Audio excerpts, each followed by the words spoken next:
30년입니다. 박정숙이 이 집 며느리로 살아온 시간이 정확히 30년입니다.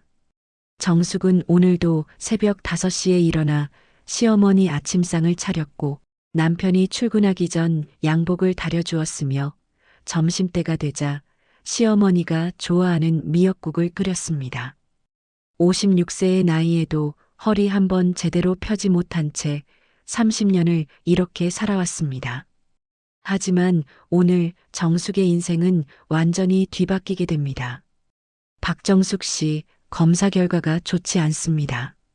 의사의 목소리는 조심스러웠지만 단호했습니다.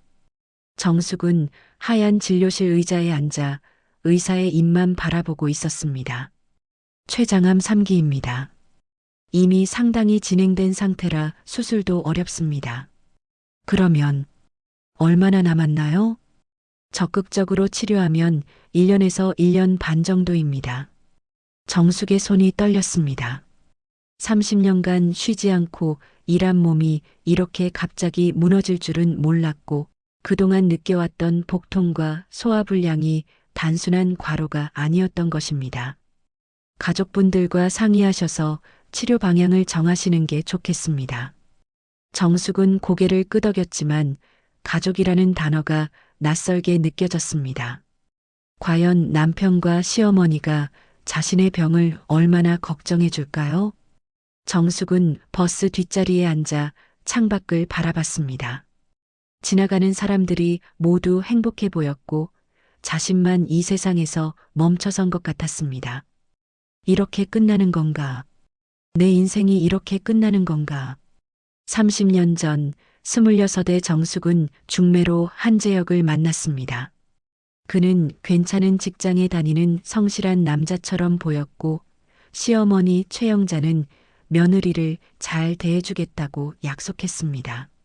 하지만 결혼 후 정숙이 마주한 건 매일 아침 6시 기상, 시어머니의 까다로운 잔소리, 그리고 남편의 무관심이었습니다. 딸 서연을 낳았을 때도 시어머니는 아들이 아니라서 실망이다라고 말했고 정숙은 그 말을 참으며 더 열심히 시집살이를 했습니다. 친정 부모님이 돌아가신 후에는 친정 식구들과도 연락이 끊겼고 정숙에게 남은 건 이 집과 딸뿐이었습니다. 집 앞에 도착한 정숙은 현관문을 열었습니다. 거실에서 시어머니 최영자의 목소리가 들려왔습니다.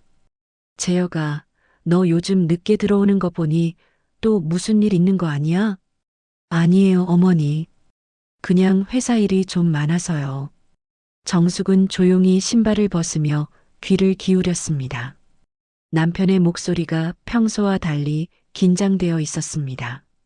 뭐, 괜찮아. 어차피 정숙이는 이제 쓸모없으니까 조만간 정리해야지. 어머니, 그게 무슨.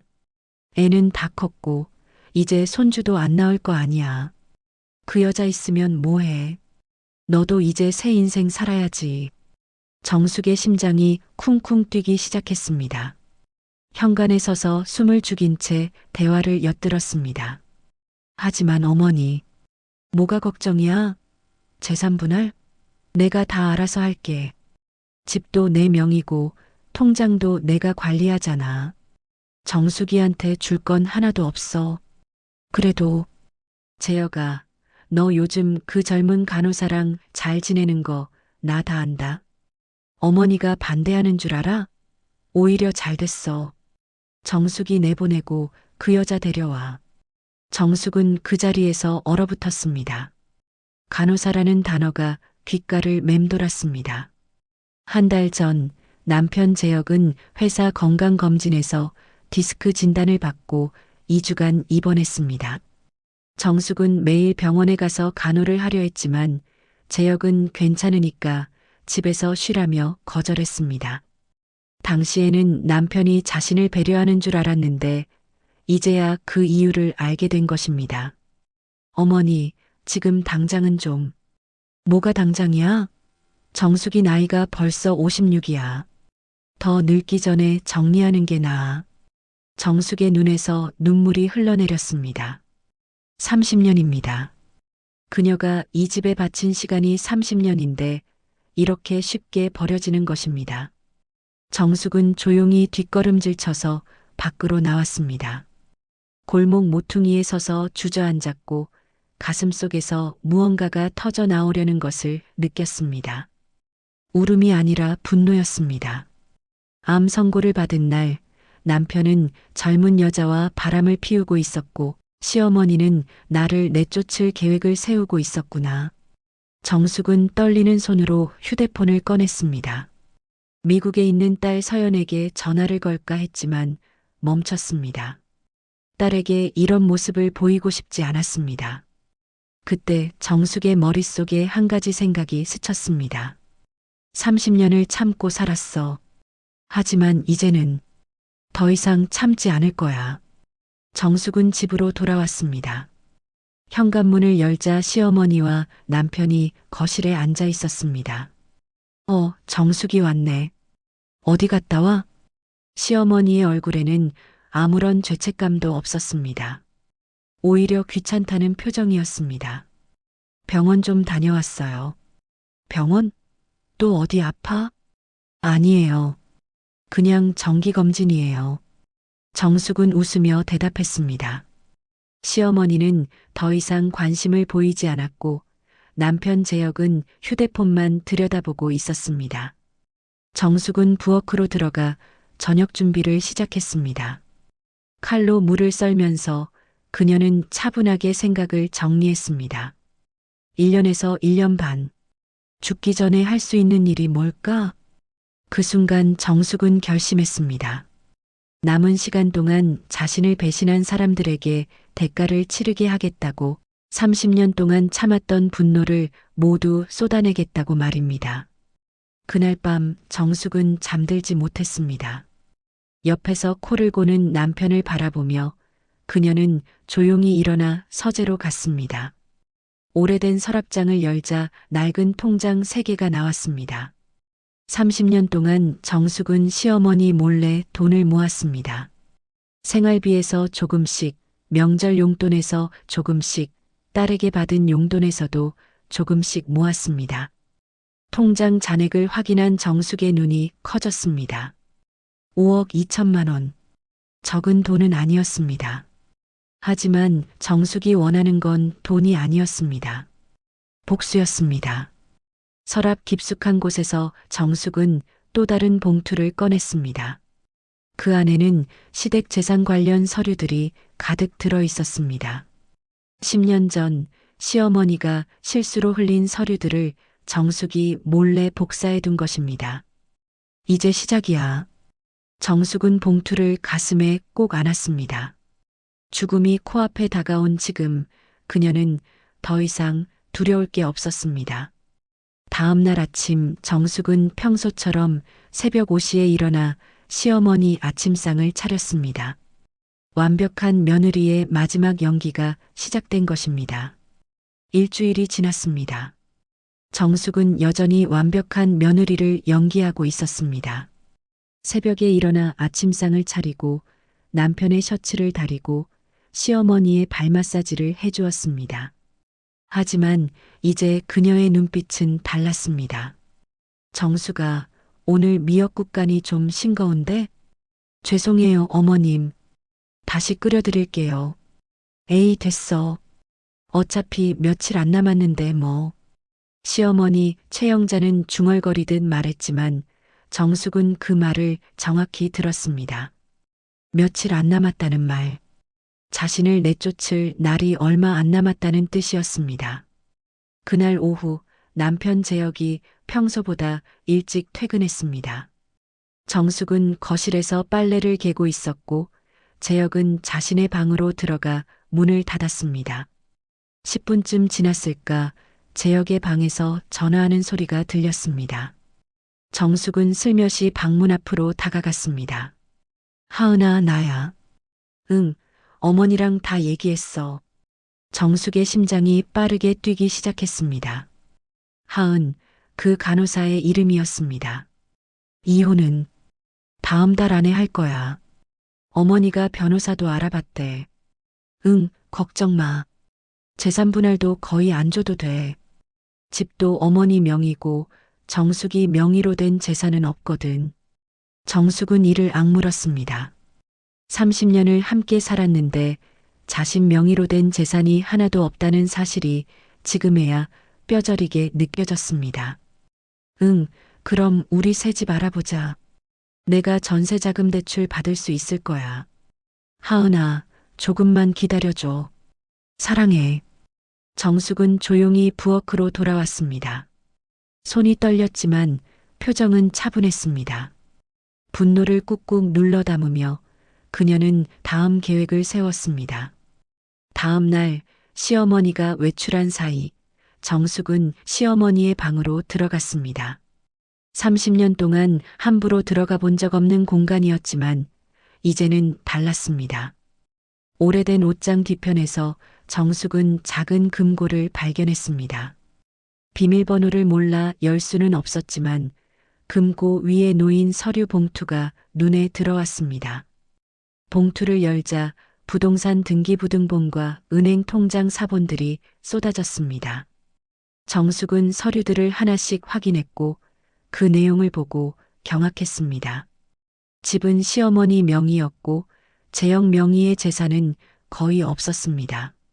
하지만 더 충격적인 건 시어머니가 몰래 재산을 빼돌리고 있었다는 사실입니다. 남편 사망 보험금을 숨겨놓았고 정숙 몰래 시댁 땅을 팔아 수억을 챙긴 흔적도 있었습니다. 이 돈들이 다 어디로 간 거지? 정숙은 휴대폰으로 모든 서류를 사진으로 찍었습니다. 그리고 조심스럽게 봉투를 제자리에 두고 방을 나왔습니다. 일주일 후 정숙은 또 다른 진실을 발견했습니다. 남편의 차에서 우연히 발견한 영수증 하나. 호텔 숙박 영수증이었고 날짜는 지난주 토요일이었습니다. 정숙은 그날을 기억했습니다. 남편은 회사 워크숍이라며 1박 2일 외출을 했었습니다. 시어머니도 아들이 회사 일하는데 뭘 간섭하냐며 정숙을 나무랐었습니다. 하지만 영수증에 적힌 호텔은 회사 워크숍 장소가 아니었습니다. 서울 강남의 고급 호텔이었고 객실은 디럭스 더블이었습니다. 정숙은 영수증을 가방에 넣었습니다. 증거가 하나씩 쌓여가고 있었습니다. 어느 날 저녁 시어머니가 정숙을 거실로 불렀습니다.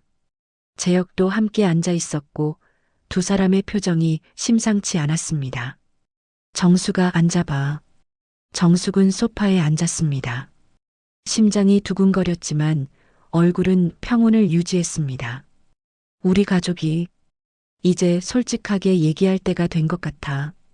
시어머니의 목소리는 차가웠습니다.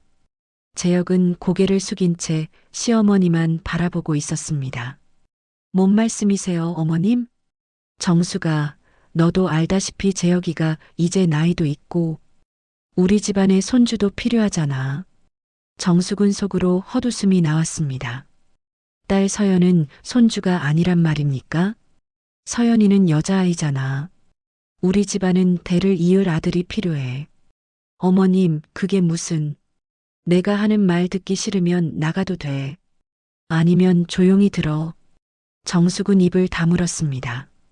시어머니는 계속 말을 이었습니다. 재혁이가 재혼을 하려고 해. 젊은 여자를 만났는데 그 여자는 아들을 낳을 수 있어. 재혼이요? 그래. 그러니까 너는 이혼해줘야 해. 걱정 마, 위자료는 줄게. 1천만 원 정도면 충분하지? 정숙은 귀를 의심했습니다. 30년의 결혼 생활이 1천만 원으로 정리된다는 말입니까? 어머님, 저는... 뭐? 싫어? 그럼 법적으로 갈 수밖에 없는데 그렇게 되면 너한테 유리할 게 하나도 없어.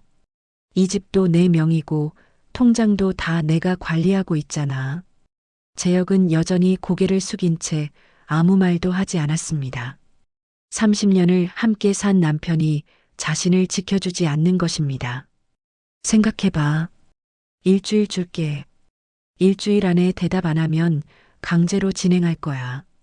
정숙은 아무 말 없이 일어나 자신의 방으로 들어갔습니다. 문을 닫자마자 무릎이 풀려 주저앉았습니다. 그날 밤 정숙은 잠들지 못하고 천장만 바라봤습니다. 옆에서는 남편이 편안하게 잠들어 있었습니다.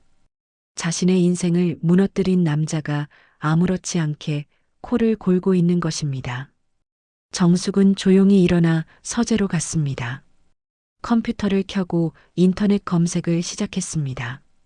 이혼 전문 변호사, 재산분할 청구, 불륜 위자료, 검색 결과들을 하나씩 읽어 내려가던 정숙의 눈이 멈췄습니다. 한 변호사 사무실의 홈페이지였고 대표 변호사의 이름은 이민호였습니다. 여성 의뢰인의 권리를 끝까지 지킵니다.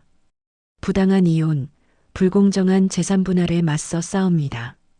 정숙은 홈페이지에 적힌 상담 신청 버튼을 눌렀습니다. 떨리는 손으로 자신의 상황을 간략히 적었고 상담 신청을 완료했습니다. 다음 날 아침 정숙의 휴대폰으로 문자가 왔습니다. 안녕하세요. 이민호 변호사입니다. 상담 신청 확인했습니다. 내일 오후 2시 사무실로 방문 가능하신가요? 정숙은 떨리는 손으로 답장을 보냈습니다. 네, 가능합니다. 메시지를 보낸 후 정숙은 거울 앞에 섰습니다. 56세의 지친 얼굴이 보였지만 눈빛만은 살아있었습니다. 일주일? 그래, 일주일이면 충분해. 그날 저녁 정숙은 평소처럼 시어머니와 남편의 저녁상을 차렸습니다. 김치찌개에 생선구이, 나물 반찬들이 정갈하게 놓였습니다. 오늘 밥은 맛있네. 마지막이라 그런가? 시어머니가 비꼬듯 말했습니다. 정숙은 웃으며 대답했습니다. 감사합니다, 어머님. 항상 맛있게 드세요. 시어머니와 재혁은 정숙이 순순히 이혼에 동의할 거라 생각했습니다. 30년간 순종적이었던 며느리가 갑자기 변할 리 없다고 믿었습니다. 하지만 그들은 몰랐습니다. 죽음을 앞둔 사람에게는 두려울 게 없다는 것을, 그리고 30년간 쌓인 분노가 얼마나 무서운지를 말입니다. 다음 날 오후 2시 정숙은 이민호 변호사의 사무실 앞에 서 있었습니다. 깔끔한 건물 3층에 위치한 법률사무소였습니다. 문을 열고 들어서자 40대 중반으로 보이는 남자가 일어나 인사했습니다. 박정숙 씨 맞으시죠? 이민호입니다. 네, 안녕하세요. 이민호 변호사는 정숙을 상담실로 안내했습니다. 따뜻한 차를 내어주며 그는 부드럽게 물었습니다. 편하게 말씀하세요. 어떤 상황이신지 천천히 설명해 주시면 됩니다. 정숙은 깊게 숨을 들이쉬었습니다. 그리고 30년의 이야기를 쏟아내기 시작했습니다. 시집살이, 남편의 무관심, 그리고 일주일 전 알게 된 불륜과 배신의 진실을 말입니다. 이민호 변호사는 조용히 듣다가 정숙의 이야기가 끝나자 물었습니다. 증거가 있으신가요? 정숙은 가방에서 휴대폰을 꺼냈습니다. 그 안에는 호텔 영수증 사진, 시어머니의 재산 서류 사진, 그리고 녹음 파일들이 저장되어 있었습니다. 이 정도면 충분합니다. 이민호 변호사의 눈빛이 진지해졌습니다. 박정숙 씨 싸움은 길어질 수 있습니다. 하지만 제가 끝까지 도와드리겠습니다. 30년의 헌신이 1천만 원으로 끝나게 두지 않겠습니다. 정숙의 눈에서 눈물이 흘러내렸습니다. 하지만 이번에는 슬픔의 눈물이 아니었습니다. 희망의 눈물이었습니다. 감사합니다. 제가 제대로 싸워보고 싶어요. 그럼 시작하겠습니다. 먼저 남편분의 불륜 증거를 더 확보해야 합니다. 그리고 시어머니의 재산 은닉도 조사해 봐야 합니다. 사무실을 나선 정숙은 서울 거리를 걸었습니다. 하늘이 이렇게 파랗게 보인 게 언제였을까요? 30년 만에 처음으로 자신의 인생을 되찾을 수 있다는 희망이 생긴 것입니다. 집으로 돌아가는 버스 안에서 정숙은 휴대폰으로 딸 서연에게 메시지를 보냈습니다. 서연아, 엄마야.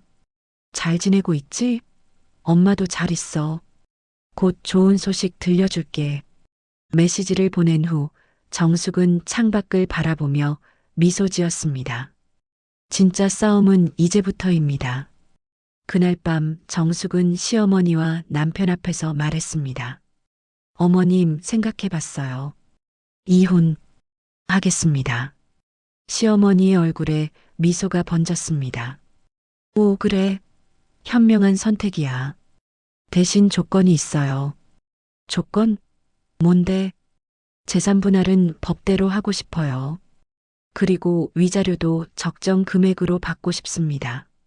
시어머니의 표정이 굳었습니다. 뭐? 재산 분할? 너 주제에 무슨? 법대로 하자는 거예요, 어머님. 그게 싫으시면 법원에서 만나겠습니다. 정숙은 차분하게 말했습니다. 30년 만에 처음으로 자신의 의견을 당당하게 밝힌 것입니다. 시어머니는 얼굴이 빨개져서 소리쳤습니다. 이게 미쳤어? 감히 누구한테? 어머님, 저 30년 동안 참았어요. 이제는 제 권리를 찾고 싶습니다. 정숙은 자리에서 일어나 방으로 들어갔습니다. 뒤에서 시어머니가 뭐라고 고함치는 소리가 들렸지만 이제는 무섭지 않았습니다. 방문을 닫은 정숙은 가슴에 손을 얹었습니다. 심장이 빠르게 뛰고 있었지만 이번에는 두려움이 아닌 설렘이었습니다. 이제 시작이야. 진짜 복수는 이제부터야. 정숙이 당당하게 재산 분할을 요구한 다음 날 집안 분위기는 살얼음판이었습니다. 시어머니 최영자는 정숙을 보면 노골적으로 혀를 차며 무시했고 남편 재혁은 아예 눈도 마주치지 않았습니다. 재혁아, 우리 변호사 빨리 알아봐야겠어. 저 여자가 감히. 네, 어머니. 제가 오늘 알아볼게요. 정숙은 부엌에서 설거지를 하며 그들의 대화를 들었습니다. 하지만 이제는 두렵지 않았습니다. 이민호 변호사가 있었고 자신에게도 증거가 있었습니다. 일주일 후 이민호 변호사에게서 연락이 왔습니다. 박정숙 씨, 남편분의 동선을 파악했습니다. 매주 목요일 저녁 강남의 한 호텔로 가는 것 같습니다. 목요일이요?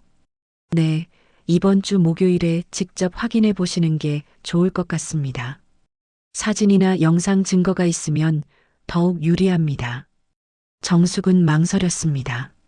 직접 그 장면을 보는 게 두려웠지만 제대로 된 증거를 위해서는 필요한 일이었습니다. 알겠습니다. 가보겠습니다. 목요일 저녁 6시 재혁은 평소처럼 회식이 있다며 외출했습니다. 정숙도 친구 만나러 간다고 말하고 집을 나섰습니다.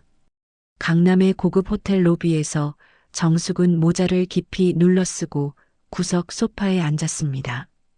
7시쯤 로비 입구로 재혁이 들어왔고 그의 옆에는 젊은 여자가 있었습니다. 김하은이었습니다. 29세의 간호사, 정숙보다 27살이나 어린 여자였습니다. 하은은 재혁의 팔짱을 끼고 웃으며 걸어갔습니다. 정숙은 휴대폰을 꺼내 사진을 찍기 시작했습니다. 두 사람이 프런트에서 체크인하는 모습, 엘리베이터로 올라가는 모습까지 모두 담았습니다. 객실 번호는 1207호. 정숙은 떨리는 손으로 이민호 변호사에게 사진들을 전송했습니다. 호텔을 나선 정숙은 근처 카페에 앉아 커피를 마셨습니다. 손이 떨렸고 눈물이 났습니다. 머리로는 이미 알고 있었지만 직접 보는 것은 다른 문제였습니다. 30년입니다. 그녀가 그 남자에게 바친 시간이 30년인데 이렇게 쉽게 배신당한 것입니다. 휴대폰이 울렸습니다. 이민호 변호사였습니다. 박정숙 씨, 증거 완벽합니다. 이 정도면 위자료 청구에 전혀 문제 없습니다. 감사합니다, 변호사님. 그런데 한 가지 더 조사할 게 있습니다. 시어머니 분의 재산 은닉건인데요. 제가 아는 회계사에게 자문을 구했더니 심각한 탈세 정황이 보입니다. 정숙의 귀가 번쩍 뜨였습니다. 정말요? 네, 시어머니 분이 몰래 빼돌린 돈이 최소 10억은 넘을 것 같습니다. 이건 형사고발 사안입니다. 변호사님, 그럼 일단 더 조사해 보겠습니다. 박정숙 씨는 집에서 최대한 평범하게 행동하세요. 그쪽에서 눈치채면 안 됩니다. 전화를 끊은 정숙은 깊게 숨을 들이쉬었습니다. 복수의 그림이 점점 완성되어 가고 있었습니다. 집으로 돌아온 정숙은 평소처럼 TV를 보고 있는 시어머니에게 인사했습니다. 어머님, 다녀왔습니다. 왔어? 재혁이는? 아직 안 왔어요. 회식 있다고 했어요. 그래, 우리 아들 고생이 많아. 정숙은 속으로 비웃었습니다. 고생은 호텔에서 젊은 여자와 즐기는 게 고생입니까? 밤 11시쯤 재혁이 들어왔습니다. 술 냄새를 풍기며 비틀거렸지만 정숙은 알고 있었습니다. 그게 연기라는 것을. 여보, 괜찮아? 응, 괜찮아. 좀 피곤해. 재혁은 대충 씻고 침대에 누웠습니다. 정숙은 옆에 누워 천장을 바라봤습니다. 30년을 같은 침대에서 잤지만 이제는 완전히 남이었습니다. 다음 날 아침 정숙이 시어머니 아침상을 차리고 있는데 초인종이 울렸습니다. 택배 기사가 큰 봉투를 들고 있었습니다. 박정숙 씨 맞으시죠? 법률사무소에서 보낸 겁니다. 정숙의 심장이 쿵쿵 뛰었습니다. 봉투를 받아들고 거실로 들어가자 시어머니와 재혁이 의심스러운 눈빛으로 바라봤습니다. 그게 뭐야? 잘 모르겠어요. 열어볼게요. 봉투를 뜯자 서류가 나왔습니다. 이혼 및 재산분할 청구 소장이라는 제목이 크게 적혀 있었습니다. 시어머니가 벌떡 일어나 서류를 낚아챘습니다. 뭐야 이게? 이혼 청구? 내가 먼저? 네, 어머님. 제가 먼저 청구했습니다. 뭐? 감히 내가? 30년 참았어요. 이제는 제 권리를 찾고 싶습니다. 법대로 하겠습니다. 재혁의 얼굴이 하얗게 변했습니다. 여보, 이게 무슨... 재혁 씨, 아니 곧 남이 될 사람. 당신 불륜 증거 다 확보했어요. 호텔 영수증, 사진, 영상 다 있습니다. 거실이 순간 조용해졌습니다. 시어머니는 서류를 움켜쥔 채 말을 잃었고 재혁은 식은땀을 흘렸습니다. 그리고 어머님, 정숙이 시어머니를 똑바로 쳐다봤습니다. 어머님의 탈세와 재산 은닉도 조사 중입니다. 시댁 땅 팔아서 빼돌린 돈, 남편분 사망 보험금 숨긴 것까지요. 시어머니의 얼굴이 일그러졌습니다. 너 감히. 법대로 하자고 하셨잖아요, 어머님. 저도 법대로 하는 겁니다. 그날 이후 집안은 완전히 전쟁터가 되었습니다. 시어머니는 정숙을 보면 욕설을 퍼부었고 재혁은 변호사를 선임해서 맞대응하겠다고 협박했습니다. 하지만 정숙은 흔들리지 않았습니다. 이민호 변호사가 든든하게 뒤에서 지원해 주었고 모든 증거가 자신에게 유리하게 작용하고 있었습니다.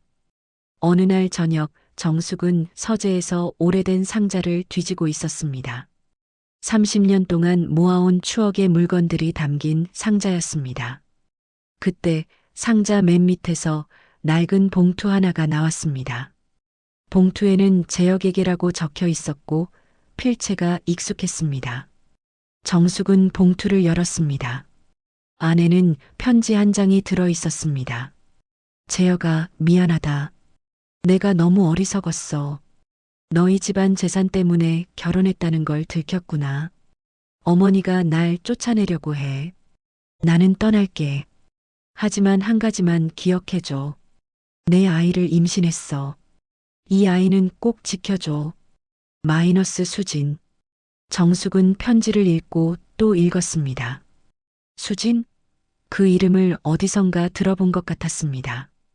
순간 기억이 떠올랐습니다. 결혼 초기 시어머니가 술에 취해 중얼거렸던 말. 재혁이 첫 번째 여자는 똑똑했어. 근데 집안이 가난해서 내가 쫓아냈지. 정숙의 손이 떨렸습니다. 혹시 재혁에게 첫 번째 결혼이 있었던 걸까요? 그리고 그 여자가 임신했다는 건? 편지 뒷면을 확인하자 날짜가 적혀 있었습니다. 1994년 3월 15일. 정숙이 재혁과 결혼하기 1년 전이었습니다. 그럼 지금 그 아이는 31살? 정숙은 급히 휴대폰을 꺼내 이민호 변호사에게 전화를 걸었습니다. 변호사님, 큰일 났어요. 남편에게 숨겨진 자식이 있을 수도 있습니다. 뭐라고요? 편지를 발견했어요. 1994년에 재혁과 사귀던 여자가 임신했다는 내용입니다. 박정숙 씨, 그 편지 절대 잃어버리지 마세요. 그리고 그 여자가 누군지 찾아봐야 합니다. 전화를 끊은 정숙은 편지를 다시 읽었습니다. 수진이라는 여자, 그리고 그녀의 아이. 만약 정말로 재혁의 자식이 있다면 상속 문제가 완전히 달라지게 됩니다. 다음 날 정숙은 옛날 앨범을 뒤지기 시작했습니다. 시어머니 방에 있는 낡은 앨범들, 30년 전 사진들이 가득한 상자들을 조사했습니다. 그리고 한 장의 사진을 발견했습니다. 젊은 시절에 재혁 옆에 서 있는 여자. 사진 뒷면에는 재혁, 수진 마이너스 1993이라고 적혀 있었습니다. 정숙은 사진을 휴대폰으로 찍었습니다. 이민호 변호사에게 보내며 그녀는 중얼거렸습니다. 수진 씨, 당신이 누구든 당신의 아이가 정말 있다면 이 집안은 완전히 뒤집힐 거예요.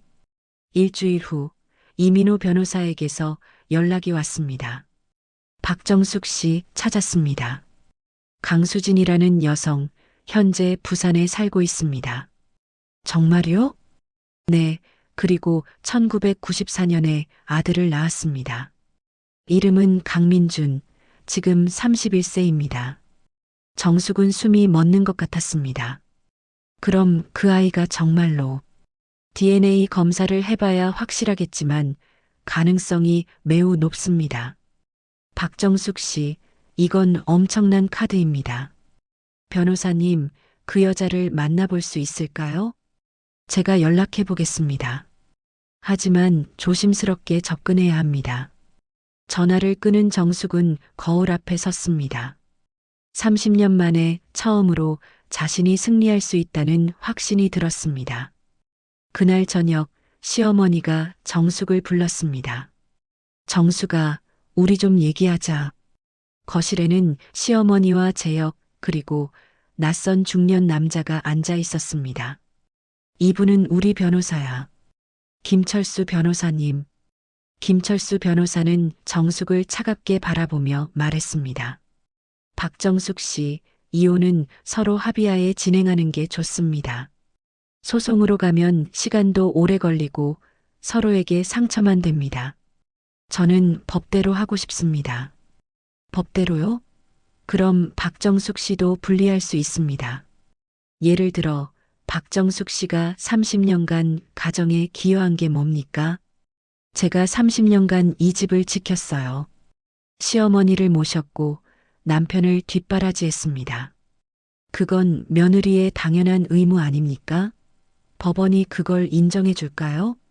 정숙은 잠시 침묵했다가 말했습니다. 변호사님, 제 변호사와 얘기해 보세요. 이민호 변호사입니다. 시어머니의 얼굴이 굳어졌습니다. 이민호?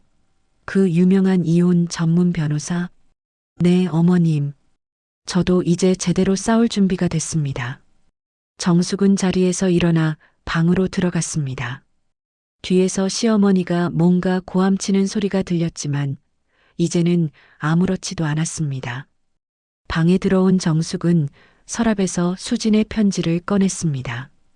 이것이 자신의 마지막 무기가 될 것입니다. 강수진 씨, 31년 전 당신이 떠났던 이 집, 이제 제가 무너뜨릴 겁니다. 이틀 후 정숙은 부산행 KTX에 몸을 실었습니다. 이민호 변호사가 강수진과의 만남을 주선했고 수진은 만나겠다고 동의했습니다. 부산역에 도착한 정숙은 해운대 근처의 조용한 카페로 향했습니다. 카페 창가에 앉아 있는 여자가 눈에 들어왔습니다. 60대 초반으로 보이는 여자, 시간의 흔적이 역력했지만 품이 있는 모습이었습니다. 강수진 씨 맞으시죠? 네, 박정숙 씨시군요. 앉으세요. 두 여자는 마주 앉았습니다. 잠시 침묵이 흘렀고 수진이 먼저 입을 열었습니다.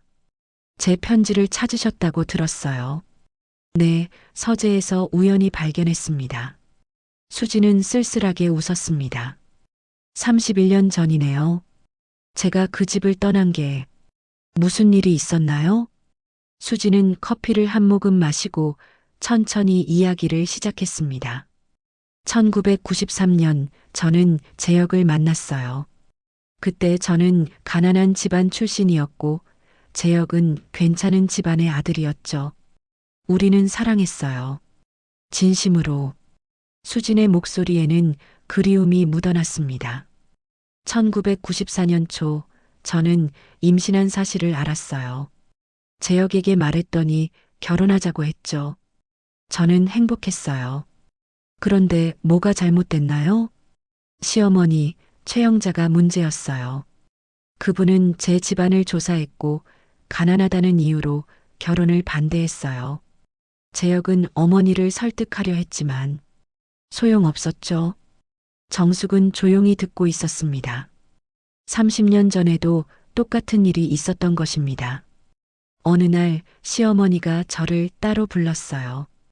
돈 3천만 원을 주며 떠나라고 했죠. 아이를 낳지 말라고 아니면 혼자 키우라고 했어요. 그래서 떠나신 건가요? 아니요, 저는 거절했어요.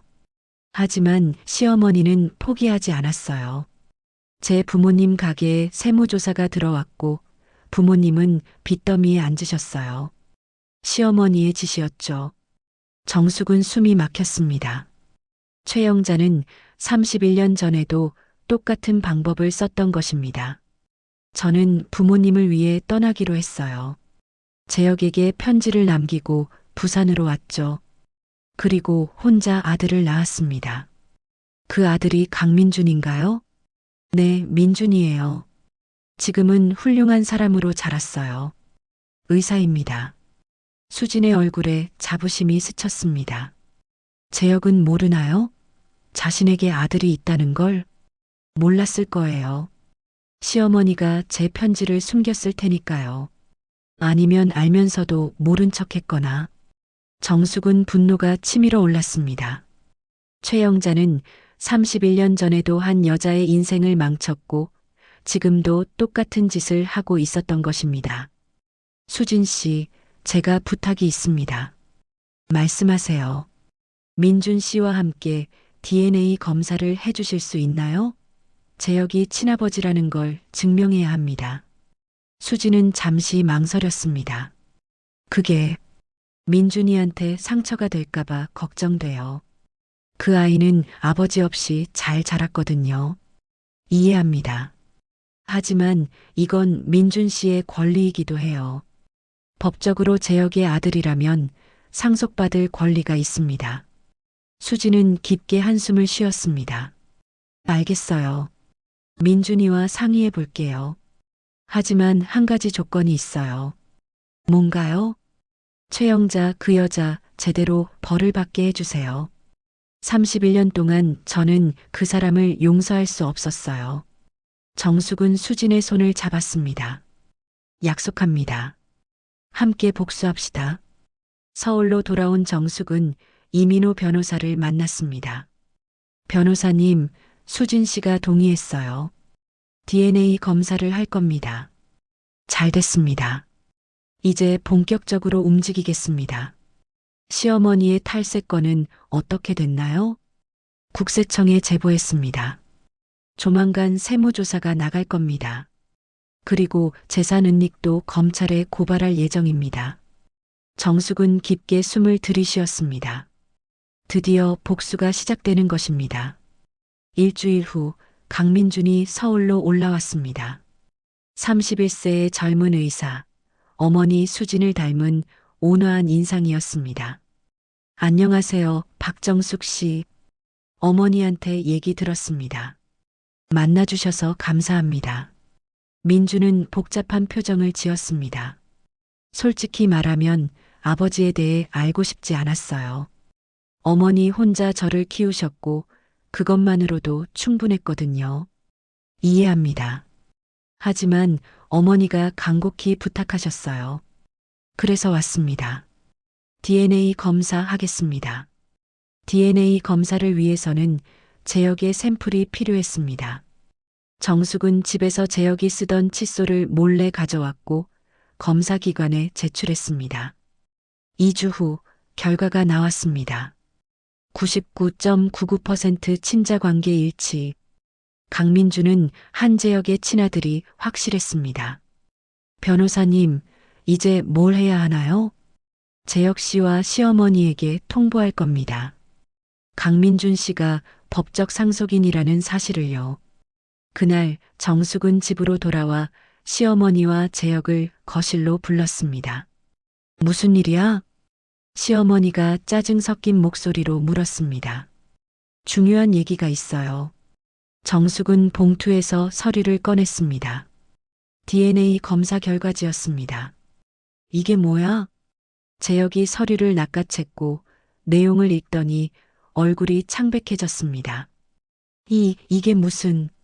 강수진 씨 기억하시죠? 31년 전에 임신한 채로 떠난 여자요. 시어머니의 얼굴이 일그러졌습니다. 그 여자가 뭐? 그 여자가 아들을 낳았어요. 당신의 손자 재혁 씨의 친아들입니다. DNA 검사로 확인했어요. 거실이 순간 조용해졌습니다. 재혁은 서류를 들고 떨고 있었고 시어머니는 말을 잃었습니다. 그게 무슨 소용이야? 31년 전 일인데. 시어머니가 고함쳤습니다. 소용 있어요, 어머님. 그 아들 강민주는 재혁 씨의 법적 상속인입니다. 시댁 재산의 상속권이 있다는 뜻이죠. 말도 안 돼. 호적에도 없는 자식이. 호적에 없어도 DNA로 증명됐으니 상속권을 주장할 수 있습니다. 게다가 어머님이 수진 씨를 협박해서 쫓아낸 증거도 있어요. 정숙은 또 다른 서류를 꺼냈습니다. 수진의 부모님 가게에 세무조사가 들어간 기록, 그리고 최영자가 뒤에서 조종한 증거들이었습니다. 너 어떻게 이걸? 30년 동안 가만히 있었던 게 아니에요, 어머님. 증거는 다 모아뒀습니다. 다음 날 더 큰 재앙이 시댁을 덮쳤습니다. 국세청 직원들이 집으로 찾아온 것입니다. 최영자 씨 맞으시죠? 세무조사 나왔습니다. 시어머니의 얼굴이 하얗게 변했습니다. 국세청 직원들은 집 안 곳곳을 수색했고 금고를 열어 서류들을 압수했습니다. 탈세 혐의가 상당히 심각합니다. 일단 세무서로 동행하셔야겠습니다. 나는 아무것도. 최영자 씨 10년간 신고하지 않은 재산이 12억 원입니다. 추징세만 5억이 넘을 것 같습니다. 시어머니는 그 자리에서 주저앉았습니다. 재혁은 어쩔 줄 몰라 하며 어머니를 부축했습니다. 정숙은 구석에서 조용히 그 광경을 지켜봤습니다. 이제 시작일 뿐이었습니다. 그날 저녁 재혁은 간호사 김하은에게 전화를 걸었습니다. 정숙은 방 밖에서 몰래 들었습니다. 하은아, 나 큰일 났어. 어머니가 세무조사 받고 옛날 여자가 나타나서. 전화 너머로 하은의 목소리가 들렸습니다. 오빠 미안한데 나 좀 바빠. 나중에 얘기해. 하은아, 잠깐만. 하지만 전화는 이미 끊겼습니다. 재혁은 몇 번 더 전화를 걸었지만 하은은 받지 않았습니다. 정숙은 속으로 비웃었습니다. 젊은 여자는 돈과 안정을 위해 접근했을 뿐 진짜 사랑은 아니었던 것입니다. 3일 후 더 충격적인 소식이 들려왔습니다. 김하은이 다른 남자와 결혼한다는 소식이었습니다. 재혁보다 10살 많은 계업이었고 강남에 큰 병원을 가지고 있었습니다. 재혁은 하은의 병원으로 찾아갔지만 하은은 차갑게 말했습니다. 오빠 미안해. 나 다른 사람 만나기로 했어. 뭐? 우리 결혼하기로 했잖아. 오빠 솔직히 말할게. 나는 오빠 집안이 부자인 줄 알았어. 근데 알고 보니 빚더미잖아. 시어머니는 탈세로 조사받고 오빠는 재산도 없고. 하은아, 제발. 됐어, 오빠. 나한테 연락하지 마. 나 이제 잘 살 거야. 하은은 돌아서서 떠났고 재혁은 병원 로비에 주저앉았습니다. 모든 것이 무너지는 순간이었습니다. 정숙은 이민호 변호사 사무실에서 그 소식을 들었습니다. 재혁 씨, 완전히 무너졌더군요. 당연하죠. 어머니는 세무조사 받고 애인은 도망가고 숨겨진 아들은 나타나고. 정숙은 창밖을 바라봤습니다. 서울 시내가 한눈에 보였습니다. 변호사님, 재판은 언제 시작되나요? 다음 주입니다. 재산분할과 위자료 청구 소송, 그리고 최영자 씨의 탈세 형사 재판도 같이 진행될 겁니다. 이길 수 있을까요? 이민호 변호사는 자신 있게 웃었습니다. 박정숙 씨, 우리가 가진 증거를 보세요. 불륜 증거, DNA 검사 결과, 탈세 증거, 재산 은닉 증거. 이길 수밖에 없습니다. 그날 밤 정숙은 집으로 돌아왔습니다. 거실에는 시어머니와 재혁이 초췌한 모습으로 앉아 있었습니다. 정숙아, 재혁이 떨리는 목소리로 불렀습니다. 뭐야? 제발 고소 취하해줘. 내가 잘못했어. 지금 와서? 정수가 우리 30년 살았잖아. 그 정 생각해서. 정숙은 차갑게 웃었습니다. 30년? 그래, 30년을 나는 헌신했고 당신들은 나를 이용했지. 이제 와서 정을 말해?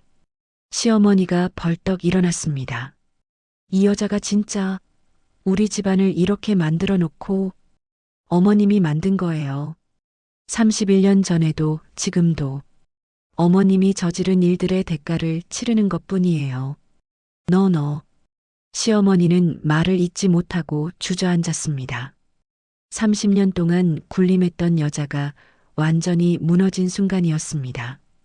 정숙은 자신의 방으로 들어갔습니다. 침대에 누워 천장을 바라보며 그녀는 조용히 웃었습니다. 이제 거의 다 왔어. 재판에서 이기면 진짜 내 인생이 시작되는 거야. 다음 날 정숙은 딸 서연에게 전화를 걸었습니다. 엄마. 서연아, 엄마야. 엄마, 무슨 일 있어? 목소리가 왜 그래? 정숙은 잠시 망설였다가 말했습니다. 서연아, 엄마가 이혼하기로 했어. 뭐? 엄마, 무슨 일이야? 긴 얘기인데. 아빠가 바람 폈어. 그리고 할머니도. 엄마한테 나쁜 짓을 많이 했어. 전화 너머로 서연의 울음소리가 들렸습니다. 엄마, 미안해. 내가 몰랐어. 내가 집에 있었으면. 아니야, 내 잘못 아니야. 엄마가 알아서 할게. 엄마, 내가 지금 한국 갈게. 엄마 혼자 두면 안 돼. 서연아, 학교는? 휴학할게. 엄마가 더 중요해. 정숙은 눈물이 났습니다.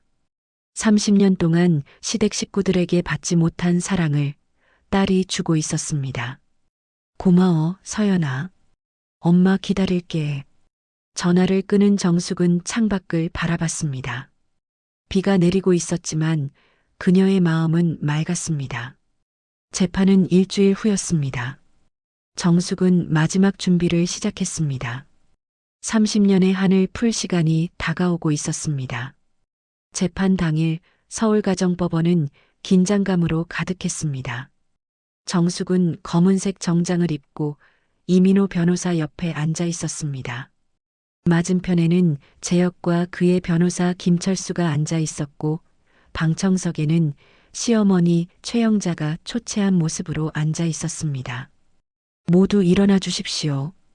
판사가 입장했고 재판이 시작되었습니다. 이혼 및 재산분할 청구 사건입니다. 원고 측 입장을 먼저 들어보겠습니다. 이민호 변호사가 일어났습니다. 존경하는 재판장님, 원고 박정숙은 30년간 헌신적으로 가정을 지켜왔으나 피고 한재혁의 불륜으로 인해 혼인관계가 파탄에 이르렀습니다. 또한 피고와 시어머니 최영자는 원고를 일방적으로 내쫓으려 했으며 재산을 은닉하여 원고의 정당한 권리를 박탈하려 했습니다. 이민호 변호사는 증거 자료들을 제출했습니다. 호텔 영수증, 불륜 현장 사진, 녹음 파일, 그리고 시어머니의 재산 은닉 서류들이 차례로 제출되었습니다. 또한 피고에게는 31년 전 강수진 씨와의 사이에서 낳은 아들 강민준이 있으며 DNA 검사로 친자 관계가 확인되었습니다. 피고와 시어머니는 당시 강수진 씨를 협박하여 쫓아낸 사실도 확인됩니다. 법정이 술렁였습니다. 재혁은 고개를 숙인 채 아무 말도 하지 못했습니다. 피고 측 변호사 김철수가 반박을 시도했습니다. 재판장님, 원고가 제시한 증거들은 일방적인 해석일 뿐입니다. 피고는 혼인 관계를 지속하길 원하고 있으며 변호사님, 이민호 변호사가 끼어들었습니다. 피고가 간호사 김하은과 호텔에서 만난 사실을 부인하십니까? 여기 영상 증거도 있습니다. 법정 스크린에 호텔 로비 CCTV 영상이 재생되었습니다. 재혁과 하은이 팔짱을 끼고 엘리베이터에 타는 장면, 그리고 다음날 아침 함께 나오는 장면이 또렷하게 보였습니다. 재혁의 얼굴이 창백해졌습니다. 또한 피고의 어머니 최영자 씨는 10년간 12억 원의 재산을 신고하지 않았으며 이는 현재 국세청 조사를 받고 있는 사항입니다. 시댁의 재산은 대부분 탈세와 불법으로 축적된 것이며 원고는 이에 대해 전혀 알지 못했습니다. 판사가 재혁을 바라봤습니다. 피고 할 말 있습니까? 재혁은 떨리는 목소리로 대답했습니다. 죄송합니다. 제가 잘못했습니다. 재판은 3시간 동안 계속되었습니다. 강수진이 증인으로 출석해 31년 전의 일을 증언했고 강민준도 출석하여 자신이 재혁의 아들임을 확인했습니다. 31년 전 최영자 씨는 제 어머니를 협박했습니다. 어머니의 부모님 가게에 세무조사를 보내 파산시켰고 어머니를 강제로 쫓아냈습니다. 민준의 목소리는 차분했지만 단호했습니다. 저는 아버지 없이 자랐습니다. 하지만 어머니 혼자 훌륭하게 키워주셨고 저는 의사가 되었습니다. 오늘 이 자리는 돈 때문이 아닙니다. 어머니의 명예를 되찾기 위해 왔습니다. 방청석에서 수진이 눈물을 흘렸습니다. 시어머니 최영자는 고개를 숙인 채 아무 말도 하지 못했습니다. 재판의 마지막 순간 판사가 정숙에게 물었습니다. 원고, 마지막으로 하실 말씀 있습니까? 정숙은 천천히 일어났습니다. 30년 만에 처음으로 법정에서 자신의 목소리를 낼 기회였습니다. 재판장님, 저는 30년간 완벽한 며느리가 되려고 노력했습니다. 새벽 5시에 일어나 시어머니 아침상을 차렸고 남편의 뒷바라지를 했으며 친정과의 연도 끊었습니다. 제 인생을 다 바쳤습니다. 정숙의 목소리는 떨렸지만 분명했습니다.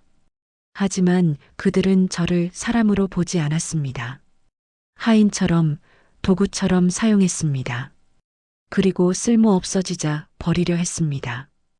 1천만 원으로 30년을 정리하려 했습니다. 법정이 조용해졌습니다.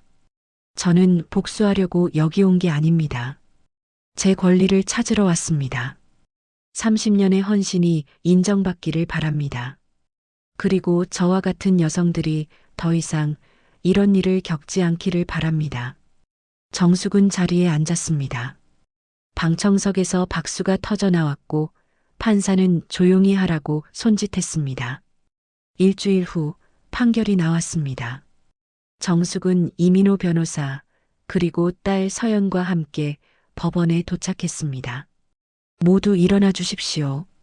판사가 판결문을 읽기 시작했습니다. 원고 박정숙의 청구를 인용합니다. 피고 한재혁의 불륜이 명백히 인정되므로 이혼을 허가하며 위자료 1억 5천만 원을 지급하라 명합니다. 정숙의 손이 떨렸습니다. 서연이 어머니의 손을 꼭 잡았습니다.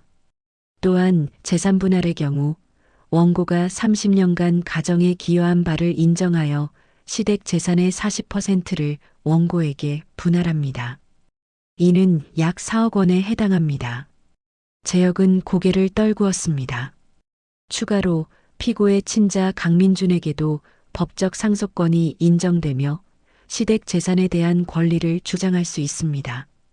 시어머니 최영자는 그 자리에서 주저앉았습니다. 31년 동안 숨겨왔던 비밀이 모두 드러난 것입니다.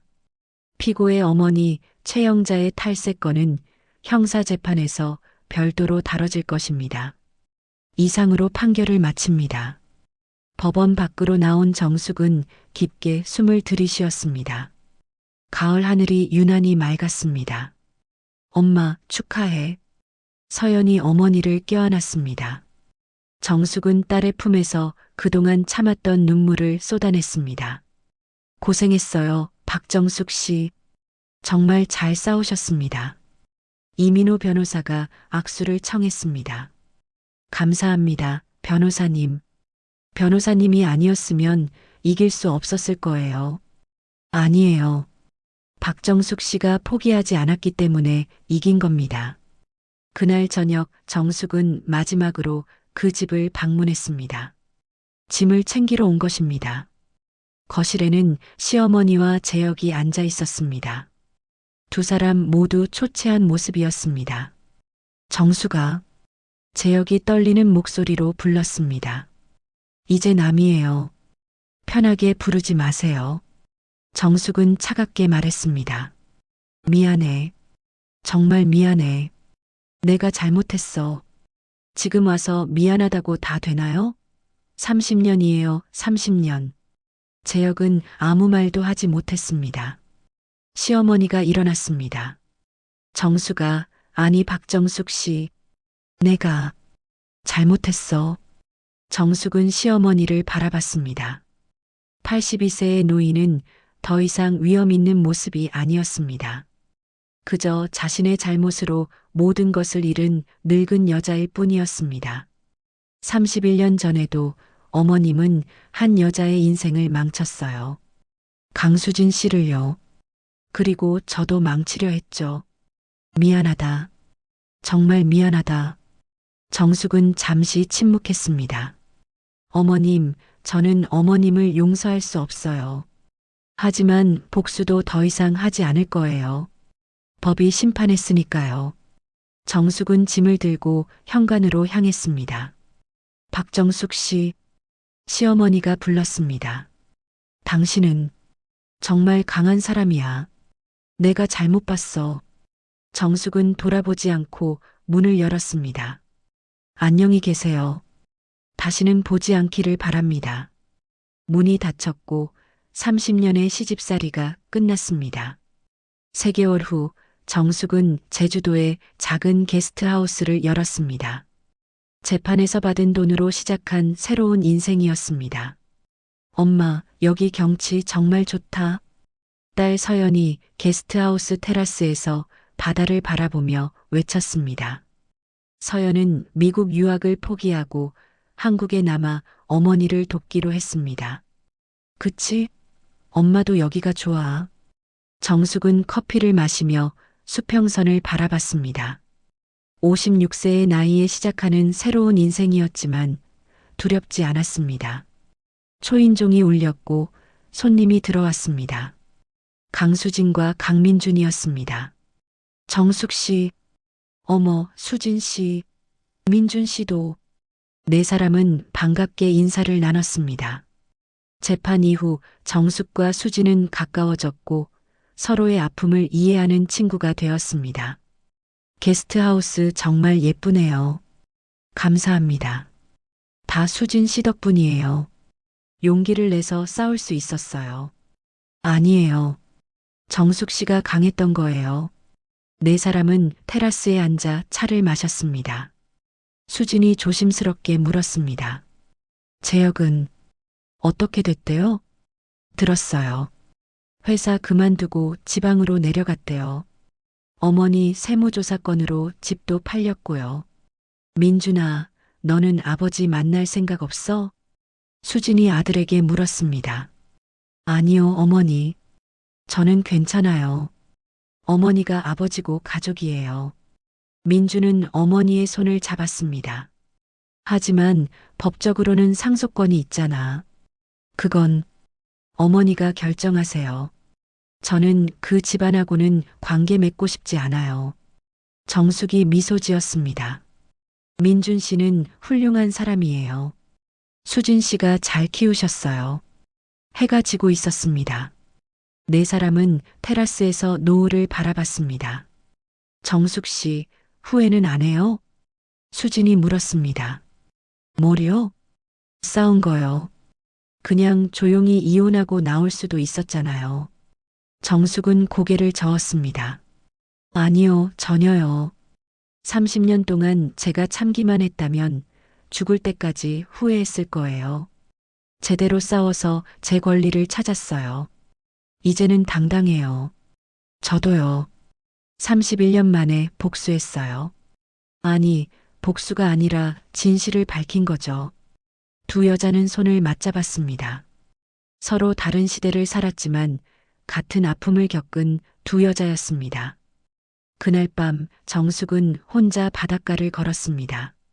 파도 소리가 귓가에 들렸고 바람이 얼굴을 스쳤습니다. 휴대폰이 울렸습니다. 알 수 없는 번호였지만 정숙은 받았습니다. 여보세요? 정숙아. 낯익은 목소리였습니다. 재혁이었습니다. 무슨 일이야? 아무것도 아니야. 그냥 사과하고 싶어서. 진심으로. 정숙은 잠시 침묵했습니다.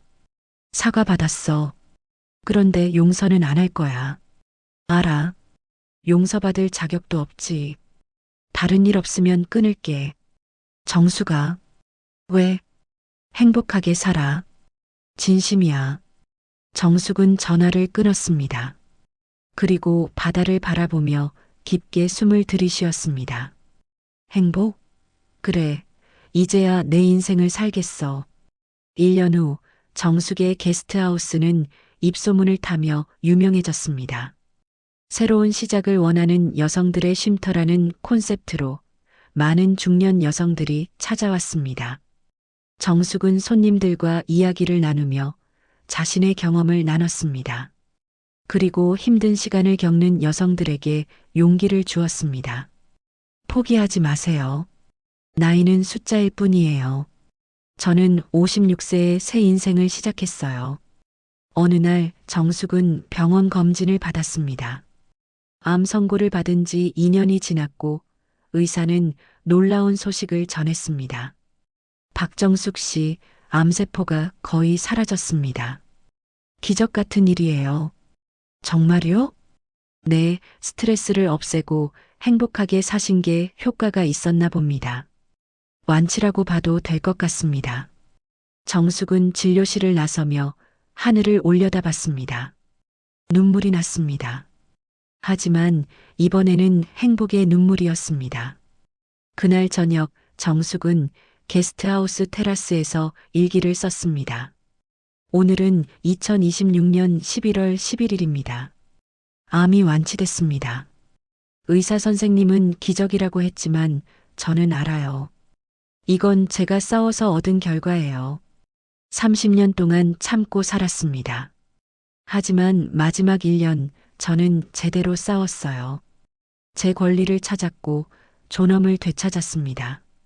많은 사람들이 나이 들어서 새로운 시작은 어렵다고 말합니다. 하지만 저는 증명했어요. 언제든 늦지 않았다는 것을. 완벽한 며느리가 되려고 노력했던 30년, 이제는 완벽한 내가 되기 위해 살겠습니다. 딸 서연이 옆에서 웃으며 손님들과 이야기하고 있어요. 제가 싸운 이유는 바로 이거였어요. 딸에게 당당한 엄마의 모습을 보여주고 싶었어요. 오늘 바다가 유난히 아름답습니다. 이제야 제대로 보이네요. 30년 동안 놓쳤던 것들이 이제는 다 보입니다. 감사합니다. 제 자신에게 그리고 저를 도와준 모든 분들께. 정숙은 일기를 덮고 바다를 바라봤습니다. 56세의 나이, 아니 정확히는 57세가 된 지금 그녀의 인생은 이제 막 시작이었습니다. 완벽한 며느리는 죽었습니다. 하지만 박정숙은 살아났습니다.